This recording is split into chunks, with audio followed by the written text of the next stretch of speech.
Hola, bienvenidos a Ciudad de Esperanza, somos los pastores Juan y Nancy. Estamos muy emocionados de que nos acompañe. Ve por tu Biblia, un cafecito y prepárate para juntos estar aprendiendo y reflexionando en la palabra.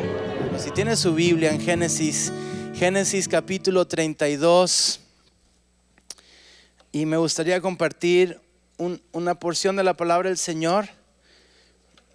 Cuando venimos a la iglesia, venimos para adorar a Dios, pero también para alimentarnos de su palabra. Amén. Así que quiero invitarte a que abras tu mente y tu corazón para recibir de Él, que Él sea el que nos hable, que nos ministre. En Génesis capítulo 32 me gustaría leer algunos versículos. Génesis 32, voy a empezar con el versículo 6 y nada más para darles un pequeño contexto en esta historia que es muy conocida. Hay un muchacho aquí llamado Jacob, y Jacob mintió a muchas personas y pasó por la vida mintiendo, y una de sus mentiras más grandes fue engañar a su padre a que le diera la bendición a él y no a su hermano mayor. Así que Jacob se está preparando para encontrarse en este pasaje que vamos a leer. Él se está preparando para ver a su hermano, quien desde que le robó la herencia lo quiere matar. Y naturalmente Jacob aquí tiene mucho miedo, porque está a punto de ver el hermano a quien él traicionó, el hermano a quien él mintió para quitarle la herencia de su padre, la bendición de su padre. Y dice así, Génesis 32, versículo 6. Génesis 32, versículo 6 dice: y los mensajeros volvieron a Jacob diciendo: vinimos a tu hermano Esaú, y él también viene a recibirte, y 400 hombres vienen con él. Versículo 7 dice: entonces Jacob tuvo gran temor y se angustió, y distribuyó al pueblo que tenía consigo, y las ovejas y las vacas y los camellos en 2 campamentos, y dijo: si viene Esaú contra un campamento y lo ataca, el otro campamento escapará. Luego vamos a brincarnos al versículo 22. Jacob hace muchos intentos para calmar a Esaú, pero llega un momento donde parece como que Jacob ya no puede hacer mucho, y se levanta en la noche. Versículo 22, Génesis 32, versículo 22, en el mismo capítulo dice: y se levantó aquella noche y tomó sus 2 mujeres y sus 2 siervas y sus 11 hijos, y pasó el vado de Jaboc. Los tomó pues e hizo pasar el arroyo a ellos y a todos los que tenían. Así se quedó Jacob solo, y luchó con él un varón hasta que rayaba el alba. Y cuando el varón vio que no podía con él, tocó en el sitio del encaje de su muslo, y se descoyuntó el muslo de Jacob mientras con él luchaba. Y dijo: déjame, porque raya el alba. Y Jacob le respondió: no te dejaré si no me bendices. Y el varón le dijo: ¿cuál es tu nombre? Y él le respondió: Jacob. Y el varón le dijo: no se dirá más tu nombre Jacob, sino Israel, porque has luchado con Dios y con los hombres y has vencido. Entonces Jacob le preguntó y dijo: declárame ahora tu nombre. Y el varón respondió: ¿por qué me preguntas por mi nombre? Y lo bendijo allí, y llamó Jacob el nombre de aquel lugar Peniel, porque dijo: vi a Dios cara a cara, y fue librada mi alma. Y cuando había pasado Peniel, le salió el sol y cojeaba de su cadera. ¿Por qué no cierras tus ojos y le dices a Dios: Dios, habla mi vida? Porque Dios es un caballero. Muchas gracias. Y creemos que Él no bendice a nadie a la fuerza, pero cuando tú y yo abrimos nuestra mente, nuestro corazón para recibir de Él, Él es fiel para depositar en nosotros cada plan, cada promesa. Habla con Dios, dile: Dios, háblame, alimenta mi mente, mi espíritu, Dios. Padre celestial, nos humillamos delante de ti. Señor, me uno a la oración de tu iglesia, de tus hijos, de tu congregación. En esta hora son ellos los que están pidiendo que tú nos hables, que tú nos ministres, Señor.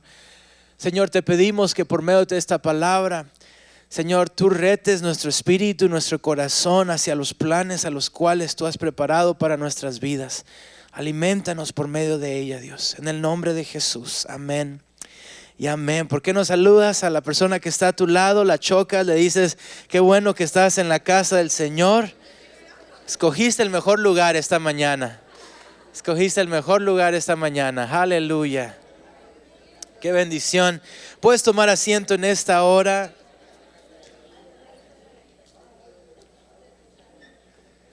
Aleluya. Es un gozo poder estar en la casa del Señor el día de hoy. Y es algo hermoso ver muchas de las cosas que Dios está haciendo en la iglesia. Es algo bien hermoso ver lo que Dios está haciendo en los grupos pequeños, lo que Dios está haciendo con los varones, con los jóvenes adultos, y ver cómo Dios está prosperando y bendiciendo, aún con los niños también. De hecho, también hasta los jóvenes ya también tienen su clase. Por cierto, si estás en high school, si estás en esa edad donde no eres niño y todavía no eres joven adulto, si estás en preparatoria, también hay clases para ustedes los domingos. Pero es algo bien emocionante ver en esta temporada cómo Dios sigue ministrando y agregando y multiplicando, y creemos en la importancia de esto. Y sabe que en las etapas del año, en las etapas de la vida, muchas veces aprendemos a apreciar los retos que nos vienen y apreciar un poquito más las victorias, apreciar un poquito más las bendiciones de parte de Dios. Y a veces es al contar nuestros días que Dios empieza a añadir sabiduría. Amén. A veces es en ese proceso que empezamos a ver las etapas de Dios y las etapas aún de la iglesia y las etapas en la familia, donde empezamos a apreciar un poquito más. Cuando tienes tu primer baby, como que nada más quieres sobrevivir, ¿no? Y estás en survival mode, en modo de sobreviviente. Dices, no entiendo por qué Dios me confió un ser humano, a mí y a mi esposa. Pero cuando ya tienes el segundo y el tercero, y especialmente si tienes un baby, ya no estás pensando tener babies, como que lo aprecias diferente. Ya en el segundo y el tercero, ahorita tengo el más chiquito, el más grande va a cumplir 16 ya casi, y el más chiquito tiene 6 años. Y ya cuando tienes uno dices, creo que hasta que vengan los nietos ya aquí nos quedamos. Pero como que lo aprecias diferente, ¿no? Porque empiezas a apreciar cosas que a lo mejor no apreciaste con el primer bebé. Hasta a lo mejor les tocas los dedos de los pies diferente, y dices, no había notado lo chiquito que estaban los pies de los bebés. Y empiezas a darte cuenta de cosas que a lo mejor no te diste cuenta la primera vez. Y empiezas a apreciar el momento un poquito diferente, porque te empiezas a dar cuenta la bendición que es tener esos bebés en casa. Amén. La bendición que es tener los retos que Dios te da a través de tus hijos. También aún esos retos son de bendición. Aún los retos de cambiar pañales, ¿no? Los recuerdas. A lo mejor no es tan padre, lo estoy romantizando demasiado, pero aún esos momentos difíciles los recuerdas. ¿Por qué? Porque hay retos en nuestras vidas que simplemente para tener el reto implica que tienes una bendición. ¿Cuántos han tenido un problema matrimonial? No sean mentirosos, amén. Tampoco. ¿Cuántos en algún momento han tenido un problema matrimonial? Amén. Por lo menos puedes darte cuenta que si tienes un problema matrimonial es porque por lo menos estás casado. Amén. Así que para tener problemas matrimoniales tienes que tener alguien especial en tu vida con quien vale la pena por lo menos pelearte, ¿no? Si tienes problemas con tus hijos es porque tienes hijos. Y hay veces que se nos olvida que hay retos en nuestras vidas, que el reto en sí implica que Dios te ha bendecido. Amén. Decía a la semana pasada, creo que fue, de cómo hay veces que Dios nos recompensa permitiéndonos pelear a otro nivel. Amén. Hay veces que la recompensa de Dios es que Dios nos permite pelear en niveles más grandes. ¿Por qué? Porque si tú tienes problemas financieros donde debes a lo mejor miles de dólares, es un reto, ¿no? Y lo sacas adelante. Pero si tienes problemas millonarios, déjame te digo, oh bro, estás en otro nivel. Ya si tienes problemas millonarios es que Dios ha sido bueno contigo por lo menos, ¿no? Dices, deja de ser un reto. No, es un reto, pero es que Dios te ha permitido pelear en un nivel que mucha otra gente no está peleando en ese nivel. Y sabe que la vida de Jacob es bien peculiar, porque en la vida de Jacob tiene varias etapas, y la vida de Jacob tiene etapas que a veces no tienen mucho sentido, porque simplemente era un estafador, era un usurpador, era una persona que mentía y que a través de la mentira él avanzaba. Y de repente, después de mentir y escapar, era como que el método de Jacob, de mentir y escapar, él se empieza a topar con etapas en la vida donde él no siempre es el que está estafando, sino que ahora lo estafan a él, ahora le mienten a él y ahora le va mal a él. Y parece como que hay etapas donde suena como que es muy fácil salirnos con la nuestra y nada más hacer una mentira o nada más escaparnos con un error y decir no va a haber consecuencias. Pero en el caso de Jacob vemos muy claramente cómo después de mentir y salirse con la suya, empieza a alcanzarlo las consecuencias de sus mentiras. Y no nada más eso, sino que él empieza a enamorarse de una muchacha y él quiere tener casarse con esta muchacha y tener una familia con esta muchacha, y él empieza a trabajar y le mienten y no se lleva a cabo sus propósitos, y la persona que mentía ahora le mienten a él, y él se empieza a dar cuenta muy, muy rápido que así como tú puedes mentir, también te pueden mentir. Y se empieza a dar cuenta muy, muy rápido que su vida se está llegando a un punto muy crítico.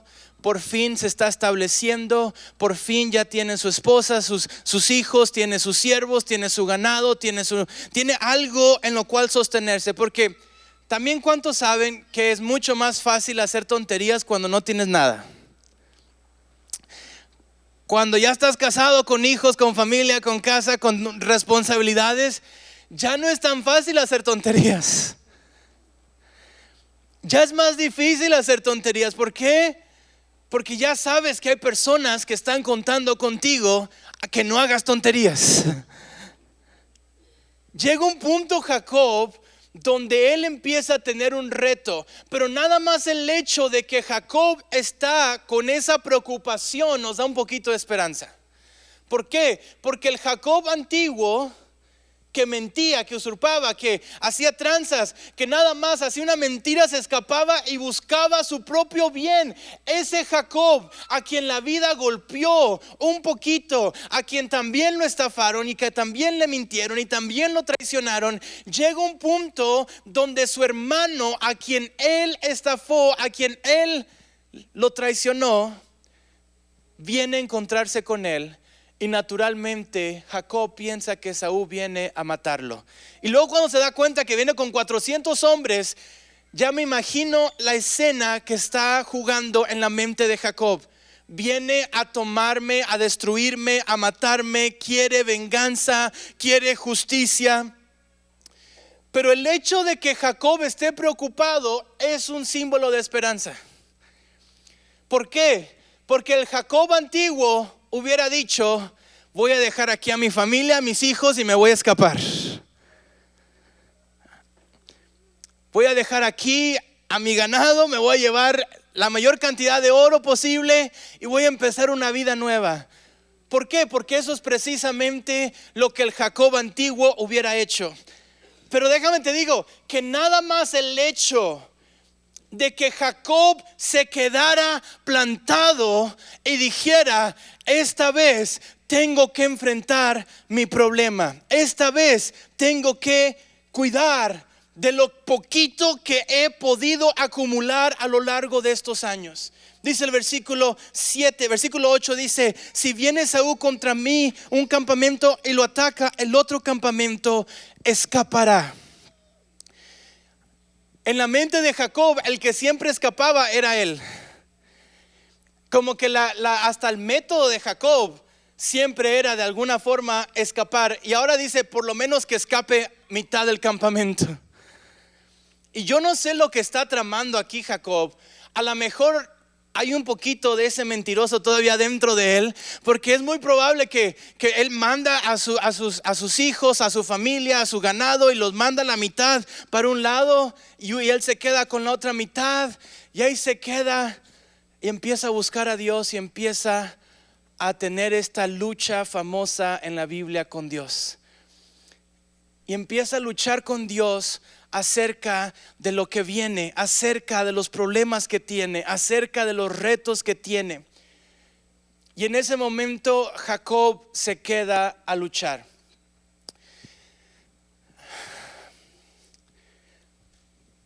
¿Alguien aquí tiene problemas? ¿Hay alguien aquí que tenga problemas? Que diga: wow, no, yo ni siquiera sé cómo le voy a hacer con esto o con esto, no sé cuánto nos va a tomar salir de esto. Sabes, déjame te doy un poquito de esperanza. El hecho de que estés parado luchando por ese problema implica que hay algo en ti que ha cambiado. Porque un ser egoísta le huye a los problemas, pero un hombre de Dios y una mujer de Dios se queda puesto a enfrentarse al problema. Porque un hombre de Dios y una mujer de Dios dice: ¿sabes qué? Estoy listo para luchar, estoy listo para pelear, no me van a asustar estos problemas. Dios tiene un plan para nuestras vidas.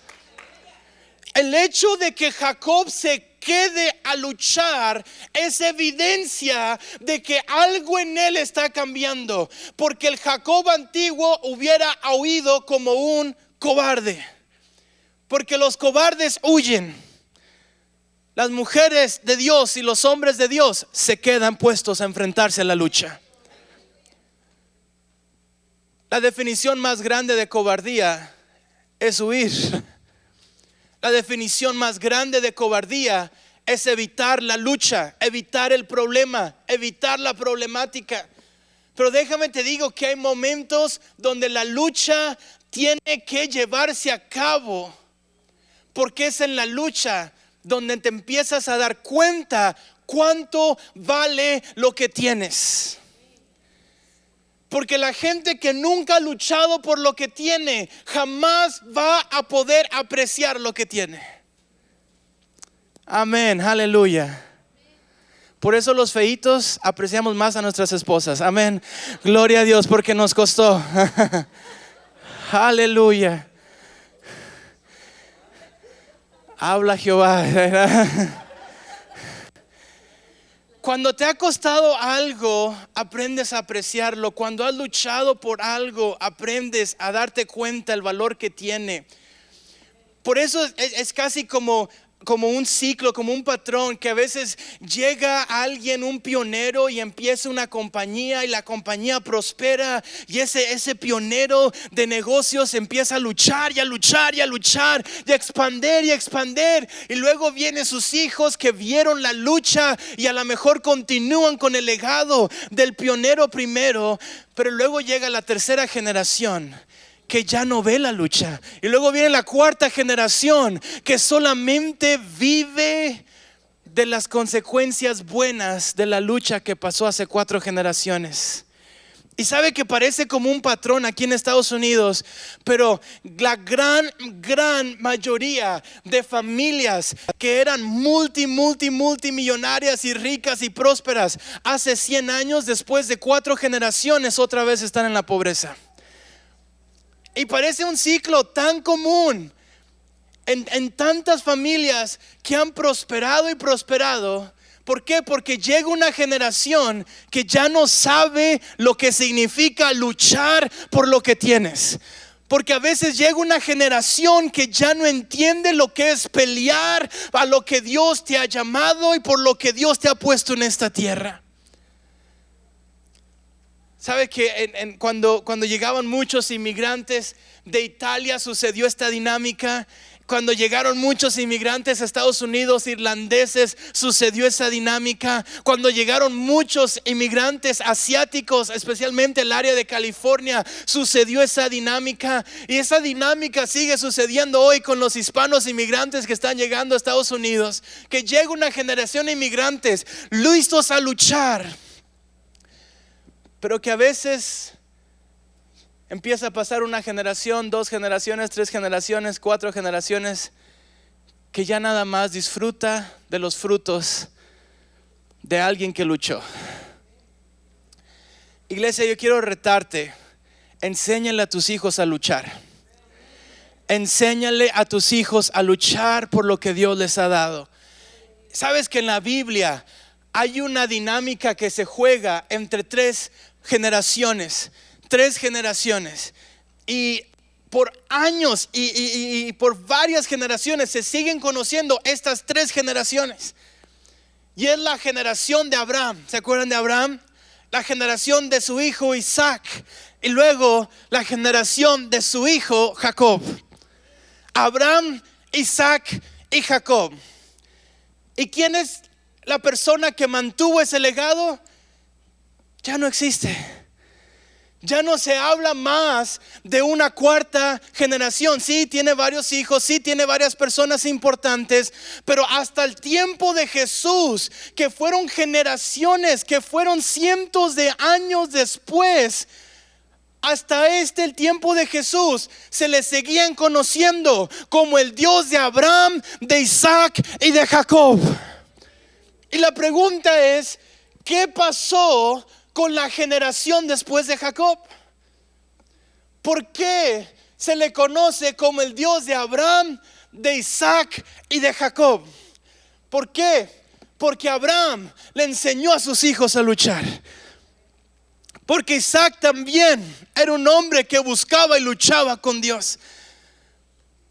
Y Jacob, si algo aprendió de sus padres, es que él podía luchar con Dios. Aleluya. ¿Estás conmigo esta mañana? Jacob sabe que viene posiblemente el último día de su vida en esta tierra, y en ese momento sabe que Esaú viene con 400 hombres, sabe que viene a lo mejor el reto más grande que él se ha enfrentado. ¿Y dónde aprendió Jacob a orar? Lo más probable es que vio a Abraham o a Isaac buscando la presencia de Dios, así como Jacob se estaba metiendo a buscar la presencia de Dios. Quiero recordarte, papá, que tus hijos necesitan aprender a verte de rodillas buscando la presencia de Dios. Tus hijos necesitan aprender ver a su papá y a su mamá levantar mano delante de Dios y decir: yo me quedo a luchar. No somos de los que huyen, no somos de los que se escapan, no somos de los que corren, somos de los que nos quedamos plantados como un árbol plantado junto a corrientes de agua de vida, que su fruto viene a su tiempo, que su hoja no cae. Somos de los que nos quedamos plantados a luchar, a pelear por este matrimonio, por estos hijos, por esta casa, por esta iglesia, por esta ciudad, en el nombre de Jesús. Dios te ha llamado a luchar. Y esa lucha que tiene Jacob con Dios es una lucha que vemos en varios personajes en la Biblia. Personas que luchaban con Dios, que se metían con Dios y que decían: Dios, necesito que me des la victoria en esta lucha. Dios, no sé cómo voy a ver una salida en este problema, pero sé que necesita empezar la lucha hablando contigo, Dios. Sé que mi lucha comienza pasando tiempo en tu presencia. La lucha que tiene Jacob en este momento me recuerda mucho a una lucha que tuvo Ezequías. Ezequías era un rey que trató de hacer lo correcto delante de los ojos de Dios. Y cuando Ezequías estaba un día en su palacio, un día en su casa, Dice Segunda de Reyes capítulo 20. Segunda de Reyes capítulo 20. Y si lo tienes puedes leerlo conmigo, y si lo tenemos en la pantalla también lo podemos poner ahí en la pantalla. Segunda de Reyes capítulo 20 dice: en esos días el rey Ezequías se enfermó gravemente y estaba por morir. El profeta Isaías fue a visitar a Ezequías y le dijo: Dios dice que vas a morir, así que arregla todos tus asuntos familiares más importantes. Qué mensaje tan inspirador, ¿no? Dice Dios que vas a morir.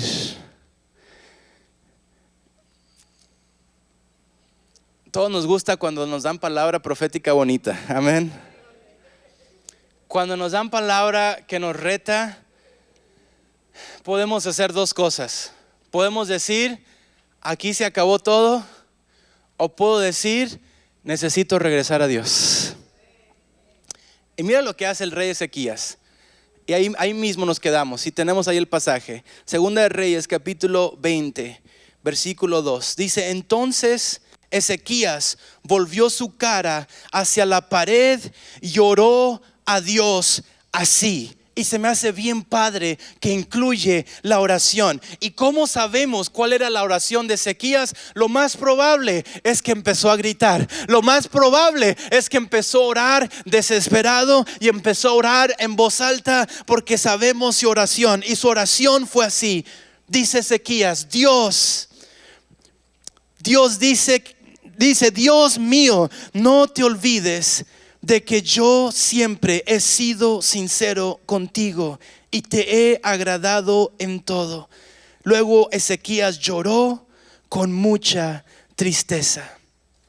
Y mire lo que pasa en el versículo 4. Mire la esperanza que nos da el versículo 4. Dice el versículo 4: Isaías lo dejó, pero antes de salir al patio central del palacio, Dios le dijo a Isaías, versículo 5: vuelve y dile al rey que yo, el Dios de sus antepasados David, escuché su oración y vi sus lágrimas. Dile que voy a sanarlo y que le daré 15 años más de vida.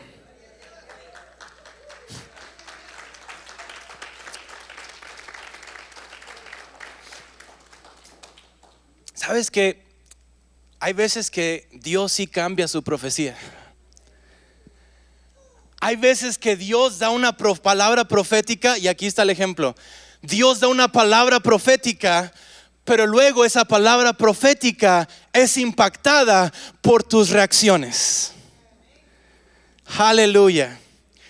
A lo mejor eso es mucha información para un domingo en la mañana, pero déjame lo repito otra vez. Hay veces que hay palabra que a lo mejor se te ha dado a ti y a tu familia, pero esa palabra no era nada más para que nos sentáramos cómodos y ya no hiciéramos nada a ver cuándo se cumple. Hay veces que esa palabra profética es dada para inspirar algo en ti, para hacer nacer en ti un espíritu de luchador, un carácter de alguien que pelea por las promesas que Dios le ha dado a ellos y a su casa y a su hogar. Así que si tú crees que Dios tiene una promesa sobre tu vida, entonces lucha por esa promesa. Y si tú crees que ya estás condenado, haz lo que hizo Ezequías. Vuélvete contra la pared, empieza a llorarle a Dios, empieza a luchar con su presencia y deja que Él empiece a transformar las circunstancias que solamente Él puede transformar. Qué escena tan poderosa, la escena de un rey que no tiene esperanza, que la profecía fue: te vas a morir. Pues no sé qué hacer con eso. Me voy a morir. Todo se acabó. Ya no hay esperanza. Pero hay un rey Ezequías que en ese momento decide luchar con la presencia de Dios. Y dice la Biblia que en ese momento el rey en su palacio no le importa lo que dicen los falsos profetas, no le importa lo que a lo mejor está rodeado de siervos y de esclavos y de tanta gente que trabaja en el palacio. En ese momento el rey se quita la corona de rey, le importa ya nada que la gente lo juzgue o lo critique. En ese momento el rey cae de rodillas contra la pared y empieza a llorarle a Dios. Imagínate esta escena, la escena del hombre más poderoso en la nación, que sabe que ya no hay esperanza más que luchar con Dios. Ya no hay esperanza más que llorarle a Dios. Y en ese momento el rey deja su estilo de rey, deja su orgullo de rey, deja su corona de rey, se va contra la pared. No me importa si se quieren quedar los siervos o no, yo necesito llorarle a Dios un momento, porque no hay nada en este mundo que me está dando esperanza, porque no hay nada en este mundo que me está diciendo que sí se puede, porque la palabra es que voy a morir. Y en ese momento Isaías dio su palabra, el profeta, el Isaías sale del palacio. Yo no sé qué está pasando por la mente de Isaías en ese momento. A lo mejor diciendo, wow, esa palabra sí estuvo fuerte, pero pues es de Dios y la tuve que dar.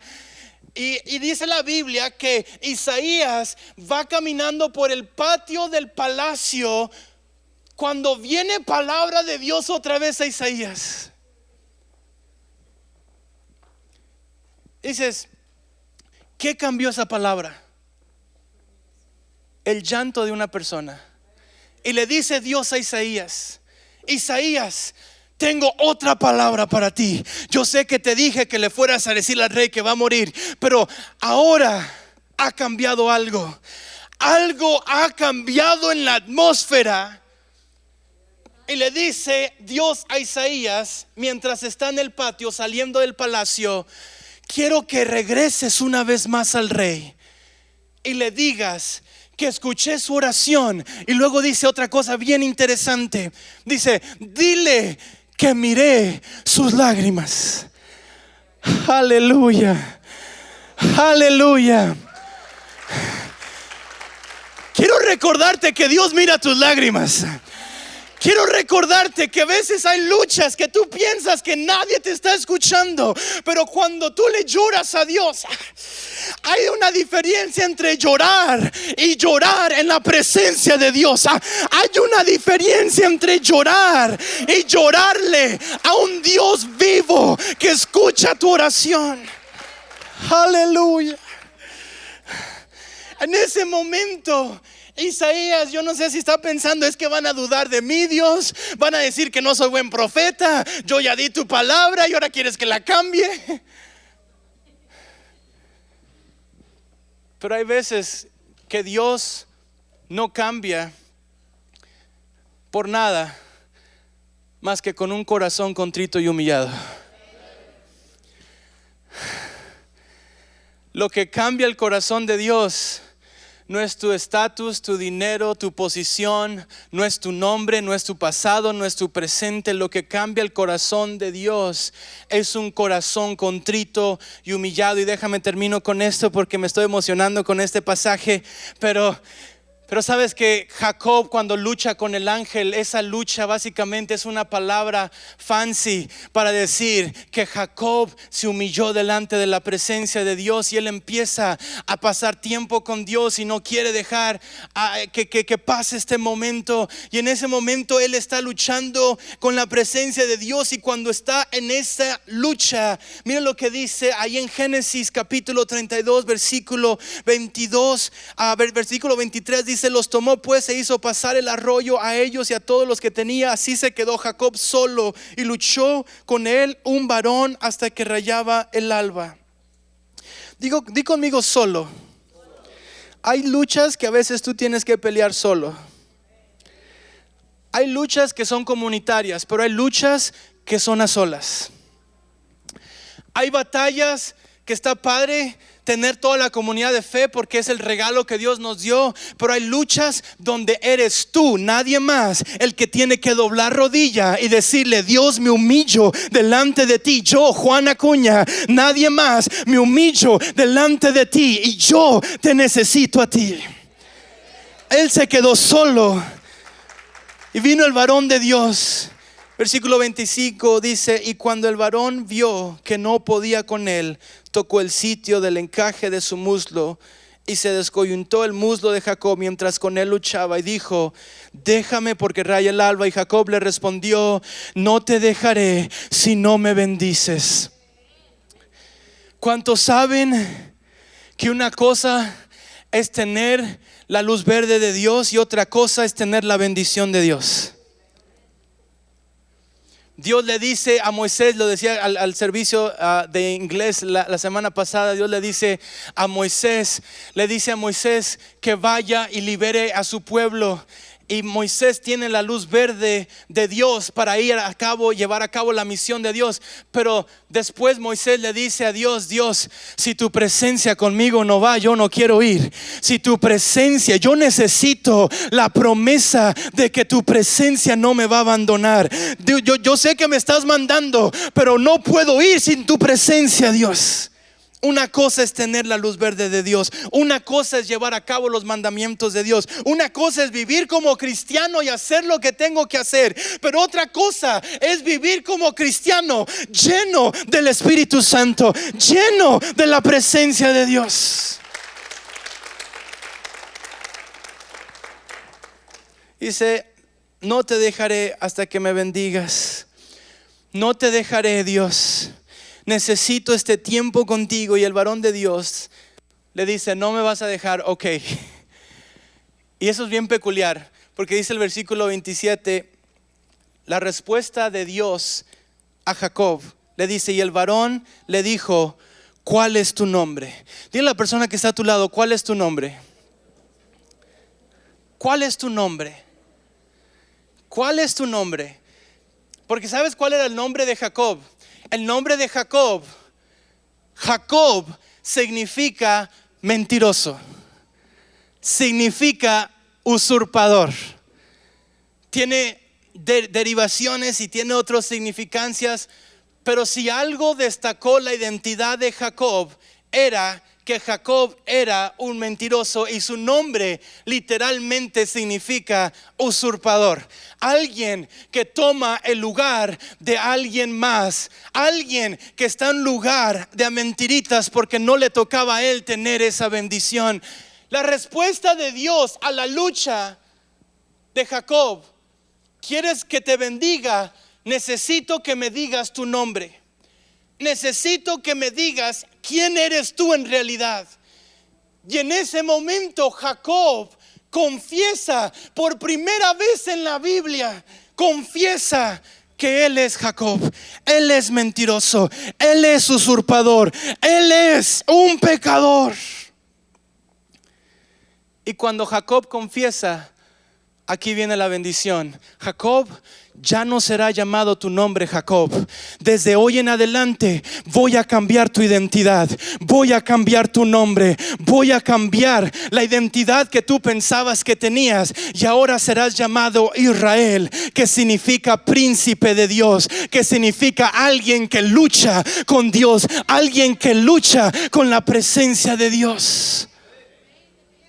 La lucha de Jacob con la presencia de Dios, ni siquiera, a veces lo queremos poner como que Jacob era el que estaba insistiéndole a Dios, pero cuando ves esta dinámica de palabras te das cuenta que en realidad era Dios peleando con Jacob, que no se dejaba. Era Dios insistiéndole a Jacob: Jacob, no te puedo bendecir con ese nombre, no te puedo bendecir con esa identidad. Necesito cambiar tu identidad antes de bendecirte como me estás pidiendo que te bendiga. No te dejaré hasta que me bendigas. Está bien, dime tu nombre. Dime tu nombre. Dime tu nombre. ¿Cuál es tu nombre? ¿Cuál es tu pasado? ¿Quién es esa identidad a la cual te has abrazado y te sigues jactando de ella, a la cual no has podido vencer? ¿Cuál es esa identidad con la que estás luchando tanto, Jacob? Porque si me dejas darte un nombre nuevo, puedo bendecirte como siempre has soñado. Aleluya. La lucha no era un Jacob todopoderoso que no va a dejar a Dios hasta que lo bendiga. No, la lucha era un Dios insistiéndole a Jacob que quebrara su orgullo y que dejara que los planes de Dios se cumplieran en él. Voy a invitarte a estar de pie, que se me acabó el tiempo en esta mañana. Pero iglesia, yo entiendo que a veces hay luchas que están mucho más allá de nuestra habilidad de confrontarlas. Pero recuerda siempre que por más feo que esté la circunstancia, por más oscuro que esté la noche, puedes hacer lo que hizo Ezequías y correr a la presencia de Dios. Puedes hacer lo que hizo Jacob y quedarte toda la noche luchando con su presencia. Dios, ¿qué necesita cambiar aquí? ¿Es la circunstancia o soy yo? ¿Es el enemigo o soy yo el que necesito cambiar? Qué bueno que te pudiste conectar el día de hoy. Te invitamos a que te vengas y te unas a nuestra comunidad de fe. También nos puedes encontrar en redes sociales como Ciudad Esperanza o en nuestra página de internet en ciudadesperanza.org. Muchas gracias por acompañarnos esta semana y esperamos verte muy pronto en Ciudad Esperanza.